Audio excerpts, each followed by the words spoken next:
If we're going to see an upset in the Cup this week, I think it's more likely to be Leicester beating Chelsea than it is Newcastle beating Man City, that's for sure. Because honestly, like you see, I just can't get away with Chelsea at the moment. Newcastle were very poor on Monday, but Chelsea weren't much better. You've already summed it up, really, so I don't need to go into that anymore. They have conceded 2 goals in each of their last 3 games now.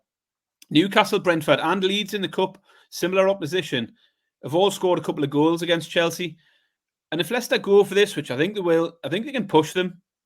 Chelsea are a bit patched up at the back, and I think Leicester can get at them. 6-1 as a potential underdog pick isn't bad at all. I've gone for a really safe first play, and it's a short price one, but I've got a little bonus one as well for someone who wants to be a bit more ambitious. I'm probably more likely to take the other one. My safe pick is the both teams to score. It's 7-10.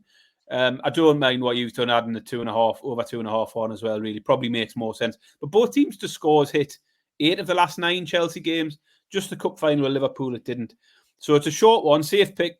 Both to score 7-10. But I'll also be having a little bit on Leicester to score 2 or more at 11-4 plus 275. Much reason for me to look at anything else. I like the price for Liverpool, a better team in good form against a Man United team who are unpredictable. Liverpool to win, 17-20 for me. Yeah, exactly the same, Baz. I've written down here, there's probably some sort of fancy ladder or something clever you could look into.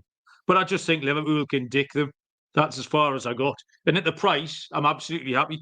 I've got a little shots. If Man United famously this season, if they concede 19 shots in this game, Barry, they'll have conceded 1 million shots this season. 19 more to get to 1 million. So over 18.5 shots for Liverpool is even money. So I like that.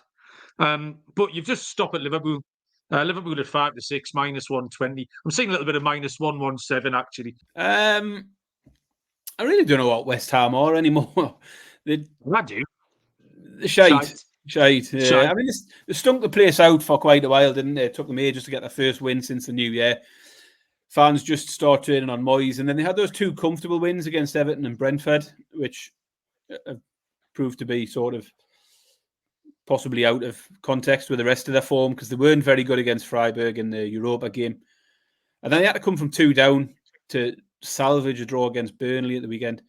Now, Villa, similar really. They look to have got back to form. They had 3 wins on the bounce, albeit with some fairly favourable fixtures. So they've been on a bad run, won 3 in a row.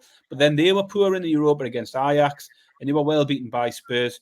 A lot of that did come after the McGinn red card. He'll miss out with suspension this week. But I just think, I look at the 2 teams, and I think Villa are more likely to be able to grind out a win in a game at the moment than West Ham are.